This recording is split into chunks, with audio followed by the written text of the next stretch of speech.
It is a misty summer morning, a day's march north from the city of York. Somewhere in the nearby farmsteads, a rooster's crow heralds a new day as the men of Yorkshire prepare a defensive position on the smooth slopes of a nearby hill. One of the commoners, levied for the upcoming encounter, suddenly yelled, pointing his hand to the north. Emerging from the morning mist, another, bigger army was marching towards the hill. Seeing as there was no time to waste, the Yorkshiremen scrambled, readying their weapons, lining up into positions. The battle was about to begin. This video is sponsored by CuriosityStream. We are once again delighted to have CuriosityStream as our sponsor for today. With a wide selection of documentaries on science, technology, nature, and of course history, CuriosityStream is one of the largest online resources for educational content. One of the subjects we at the channel get asked to cover quite regularly is naval encounters. For fans of this, we strongly recommend having a look at Ships That Changed the World, a series that takes a deep dive into 3 of the most remarkable ships in history, one of which should be quite familiar to our regular viewers. And there's never been a better time to sign on, as CuriosityStream is running a great promotion. If you sign up for CuriosityStream from today until January 3rd, you can get 25% off your yearly subscription. That's unlimited access for only $14.99 a year. So use the code BAZBATTLES when you sign up and get 25% off your yearly subscription. Available on all major platforms, CuriosityStream has some of the top award-winning documentaries in the world. Follow the link in the description below and stay curious.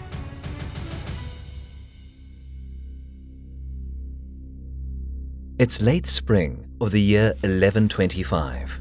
After more than 2 decades of wars and rebellions threatening the sovereignty of his domain, King Henry Beauclerc had succeeded in securing an undisputed position in both England and Normandy, while maintaining at least tolerable relations with his neighbors.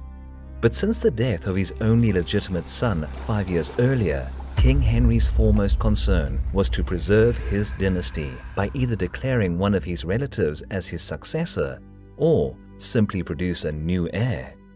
Though the latter seemed the safest and easiest solution, despite Henry's best efforts, his young queen didn't bear him a new royal son. Having no other choice, the English king started to look for an heir among his extended family. Of course, Henry's possible picks weren't any random figures, but no candidate seemed to be good enough for the picky monarch. It was undoubtedly a tough decision to make, with Henry's entire realm being at stake. But before the king took any action on the matter, unexpected news reached England. The last emperor of the Salian dynasty had died of cancer at the age of 40, leaving no children. This seemingly unrelated event immediately changed Henry's plans, as the now widowed empress was none other than his only living legitimate offspring born in wedlock, 23-year-old Matilda, who shortly became Henry's best bet to inherit the throne after his death. The king's bold idea of a woman ruling in her own right was, to put it mildly, a novel concept in the region at the time, and was met with rather tepid enthusiasm among the Anglo-Norman barons. Knowing that the royal court was generally rather skeptical about this idea, Henry made his liegemen take a repeated oath to recognize Matilda as his royal heir and successor. Around this time, she was married yet again, as the English king aimed to rekindle the alliance with the powerful Fulk of Anjou, which ended after the tragic death of Henry's heir, William Odelon, some years earlier. The match with Fulk's oldest son was a favorable one, but didn't bring Matilda much popularity among Anglo-Norman nobles, who traditionally had rather hostile relations with their southern neighbors and had never really accepted Matilda's young Angevin husband.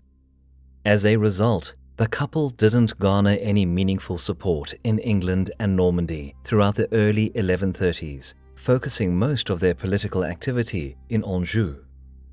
Despite these flaws, Henry's succession plans looked reasonably sound, enforced by his strong personality and reputation. But the king didn't live forever. According to chroniclers, while feasting after a hunting party in the forest near Rouen in late 1135, the English monarch ate too many lampreys and soon fell ill.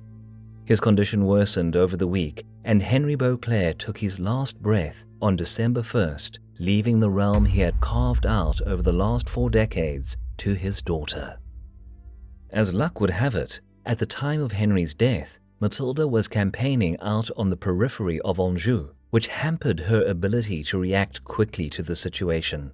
Thus, many of the Anglo-Norman nobles that gathered to witness the late king's burial conspired to put Henry's nephew, Theobald of Blois, on the throne. Theobald presented as the most obvious candidate, being the oldest living grandson of William the Conqueror. Yet before any decisions were made in Normandy, Theobald's younger brother, Stephen, crossed the Channel with his retinue. He swiftly won the support of the higher clergy and the masses of London and crowned himself as the new King of England. Now, Stephen wasn't the most apparent candidate for the English throne, but as the younger son of Henry's sister, he was one of the king's favorites and used this to his advantage, building immense wealth and influence over the years.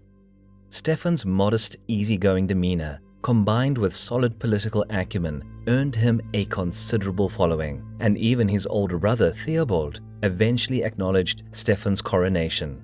On the surface, this may seem like a pretty seamless royal succession, at least by medieval standards, but in fact, it was quite the opposite. Although Stephen quickly gained the backing of the church and the part of the nobility that resented Matilda's marriage into the rival house of Anjou, he at the same time alienated those Anglo-Norman barons who maintained their oaths and stood by Matilda's side after the death of her father. Months passed, and since neither Stephen nor Matilda were willing to give up their claims to the throne, the Anglo-Norman realm slowly plunged into civil war. You'd think that Matilda would have invaded England to take her inheritance by force as soon as possible, before Stephen was able to consolidate his power, but due to various reasons, it took her several years to take any meaningful action against the usurper. Yet it didn't mean that Stephen's initial years on the throne were any easier because of this. The realm's integrity depended largely on Henry's personal authority, and after his death, political tensions started to rise. Due to this weakening central authority, Wales slipped into rebellion, which soon turned out to be a bigger problem than Stephen had expected. But as we've already discussed the Welsh Rebellion of 1136 in one of our previous videos, for today we'll take a closer look at the northern border of the Anglo-Norman realm, where another ruler kept a wary eye on the recent developments in England. King David I of Scotland, late King Henry's skilled protege and brother-in-law, saw the uneasy succession and increasing chaos to the south as an excellent opportunity to spread his own power over the bordering English countries. Being a maternal uncle to Matilda, David had a convenient excuse to wage war on Stephen, and starting in 1136, he launched yearly campaigns aiming to take advantage of the turmoil in England. These campaigns weren't particularly successful for David, yielding little lasting results, but they effectively tied down much of Stephen's resources in the north in order to control the Scottish threat. Up until 1138, the English king was personally leading his forces against the Scots, but in the spring of said year, he was compelled to march back to face a rebellion mounting to the south, thus leaving the defense of the northern border to his local lieutenants. For David, the absence of the English king was a good reason to launch another invasion, aiming to take Durham and laying siege to York. In early June, the Scots crossed the border, advancing deep into Northumberland, taking castles and harrying the countryside. With no royal authority present, local, ever-quarreling English lords were unable to mount any significant resistance, and within the next 2 months, the Scots were already raiding in Yorkshire, putting a direct threat on the city of York. With the situation steadily deteriorating for the English, and with no hope of King Stephen arriving with reinforcements anytime soon, it fell to one of his lieutenants in the area, Archbishop Thurston of York, to organize troops able to challenge the Scottish army. A daunting task, no doubt, but the aged archbishop managed to unite the Anglo-Norman magnates under this common cause and proselytized for a holy war against the Scots. The words he sowed must have fallen upon fertile ground. According to sources, having suffered great harm at the hands of the Scottish invaders, the commoner population that answered the archbishop's preaching eagerly flocked to the city of York, where an army was forming. Thanks to Thurston's call to arms, by early August, the English force counted around 10,000 men, an extraordinary number given the circumstances. When the intelligence reports came in stating that David's host was on the move, marching south, the English force departed the city to block their approach. They set a camp near the town of Northallerton, and in the early morning of the 21st of August, deployed on the slope of a minor hill, which was considered a suitable position to defend from. There's no consensus as to who commanded the English force, but sources give hints as to the probable array of their army. The center of the battle line was formed by dismounted, heavily armored knights, which proved to be a useful tactic during the reign of the late King Henry Beauclerc. The flanks consisted of local foot levies interspersed with groups of archers, while a mounted reserve was held in the rear. King David, who soon reached the battlefield, deployed his men on elevated terrain just northwest to the English positions. As his army was considerably more numerous, probably around 16,000 men in total, he formed two lines and a mounted reserve under his personal command. David's original battle plan entailed dismounting his own knights and using them with archers to break a hole in the English line, in order then to attack it with light infantry. Yet the brave men of Galloway, who formed the biggest contingent of David's army, openly questioned this idea and refused to hold back until later in the battle. The Scottish king, who was no stranger to tactics and battlecraft, knew the potential of the Galwegians, as they swiftly defeated heavy-armored English knights in a minor battle 2 months earlier, but still hesitated to put them in the front, as the battle they were about to fight was obviously much different. Eventually, David reluctantly yielded to their demands, before this internal dispute could entirely break down the coherence and composure of his army. The Galwegians moved to the front, taking the honor of leading the first charge at the enemy lines. Undoubtedly, this must have been discouraging for the English defenders to see a battle-frenzied wave of unarmored warriors charging at their positions. The archer volleys put many Galwegians to the ground, but it was not enough to stop them. The throng of yelling Scots reached the English line and furiously surged against the wall of dismounted knights, struggling to punch a hole in their formation. Pitched battle ensued as David watched the Galwegian efforts from a distance. The Scots fought vigorously, occasionally threatening to break the English line in places where the defense seemed to falter. But in the struggle against well-motivated and tightly packed knights, their losses mounted quickly.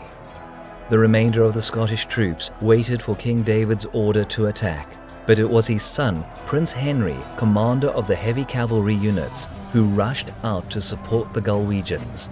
The ground trembled as Henry's contingent gained momentum, but the cavalry charge came all too late, as the men of Galloway, suffering heavy losses, were already wavering.